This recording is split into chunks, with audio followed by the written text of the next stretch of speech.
everyone, welcome to JustFeg Network TV, a place where you can get the latest information on things happening around the world, and you are in the right place. Please click the red subscribe button and also press the bell icon next to it so you can be notified for an update on any published news. Former President Dr. Olusegun Obasanjo on Monday wrote another open letter to President Muhammadu Buhari. I lamented the state of the nation while calling for urgent action to tackle Nigeria's challenges. The letter released by Kende Akinyemi, Special Assistant on Media, read, I am constrained to write to you this open letter. I decided to make it an open letter because the issue is very weighty and must be greatly worrisome to all concerned Nigerians, and that means all right-thinking Nigerians and those residing in Nigeria.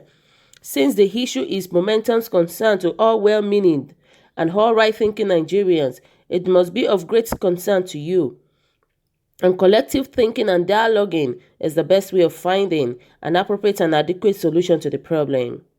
The content of this letter, therefore, should be available to all those who can help in preferring effective solution for the problem of insecurity in the land. One of the spin-off and the accelerant is the misinformation and disinformation through the use of fake news. A number of articles in recent days have been attributed to me by some people who I believe may be seeking added credence and an attentive audience for their opinion and viewpoint. As you know very well, I will always boldly own what I say and disown what is put into my mouth. But the issue I am addressing here is very serious. It is the issue of life and death for all of us and for our dear country, Nigeria. This issue can no longer be ignored, treated with nonchalance, swept under the carpet, or treated with cuddling glove. The issue is eating at the foundation of our existence as Nigerians and fast eroding the roots of our Nigerian community.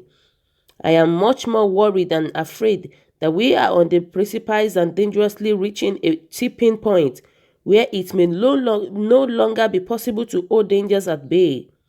Without being immodest, as a Nigerian who still bears the scar of the Nigerian civil war on my body, and with a son who bears the scar of fighting Boko Haram on his body, you can understand, I hope, why I am so concerned when people are desperate and feel that they cannot have confidence in the ability of government to provide security for their lives and properties. They will take recourse to anything and everything that can guarantee their security individually and collectively.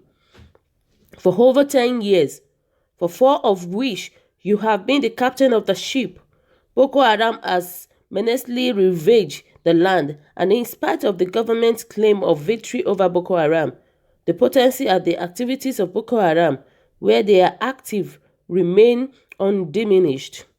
Putting lies to government's claim, the recent explanation of the chiefs of army staff for non-victory due to lack of commitment and lack of motivation on the part of troops bordering on sabotage speaks for itself. Say what you will, Boko Haram is still a daily issue of insecurity for those who are victimized, killed, maimed, kidnapped, raped, sold into slavery and forced into marriage, and for children forcibly recruited into carrying bombs on them to detonate among crowds of people to cause maximum destruction and damage. And Boko Haram will not go away on the basis of sticks alone. Carrots must be overweighed sticks. How else do you deal with the issue such as only about 50% literate in Northeast with over 70% unemployment? Herdsmen and farmers crisis, and money started with government treating the issue with cuddling glove instead of armor. It has feasted and spread. Today, it has developed into banditry, kidnapping, armed robbery, and killing all over the country.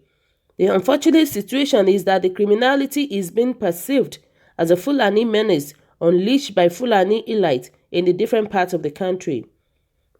For a number of reasons, but even more, unfortunately, many Nigerians and non-Nigerians who are friends for Nigerians attack vicarious responsibility to you as a Fulani elite and the current captain of the Nigerian ship. Perception may be as potent as reality at times. Whatever may be the grievance of Fulanis, if any, they need to be put out in the open, and the grievance, if legitimate, be addressed. And if other ethnic groups have grievance, let them also be brought out in the open and addressed through debate and dialogue. The main issue, if I may dare say, is poor management or mismanagement of diversity, which, on the other hand, is one of our greatest and most important assets. As a result, very onerous cloud is gathering, and rain of destruction, violence, disaster, and disunity can only be the outcome. Nothing should be taken for granted. The clock is ticking with the cacophony of dissatisfaction and disaffection everywhere in and out of the country. The presidency and the Congress in the US have signaled to us to put our house in order. The House of Lords in the UK had debated the Nigerian security situation. We must understand and appreciate the significance, implication, and likely consequences of such concern and deliberations. No one can stop hate speech, violent agitation, and smothering violent agitation. If he fans the embers of hatred, disaffection, and violence, it will continue to snowball until it is out of control. A stitch in time saves nine, goes the old wise saying.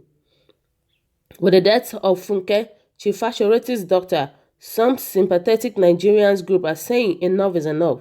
Professor Anya, a distinguished Nigerian merit laureate, has this to say: we can no longer say with certainty that we have a nation. Niger Delta leaders, Southeastern leaders, Middle Belt leaders, and Northern Elders Forum have not remained quiet.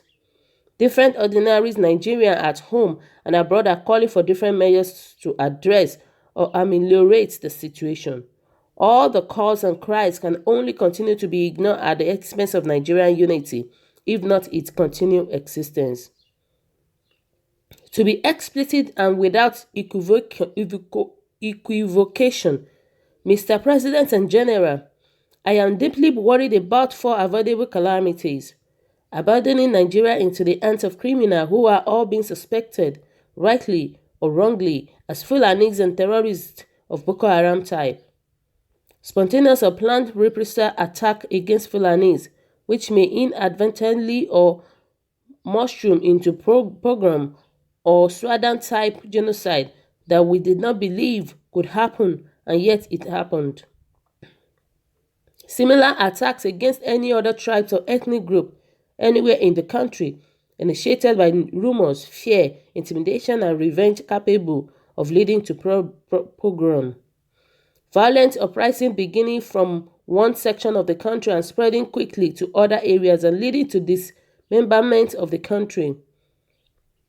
It happened to Yugoslavia not too long ago. If we do not act now, one or all of these scenarios may happen. We must pray and take effective actions at the same time. The initiative is in the hands of the President of the nation, but he cannot do it alone. In my part of the world, if you are sharpening with cutlass, if you are sharpening your cutlass, and a madman comes from behind to take the cutlass from you, you need other people's assistance to have your cutlass back without being armed. The madmen with serious criminal intent and terrorism as core value have taken cutlass of security. The need for assistance to regain control is obviously compelling and must be embraced now. A couple of weeks ago, at a public lecture, I had said, among other things, that in all these issues of mobilization for national unity, stability, security, cooperation, development, growth, and progress, there is no consensus. Like in the issue of security, government should open up this discussion, debate, and dialogue as part of consultation at different levels, and the outcomes of such deliberations should be collated to form input into a national conference to come up with a solution that will effectively deal with the issues and lead to rapid development, growth, and progress, which will give us a wholesome society and enhance living standard and livelihood in an inclusive and shared society.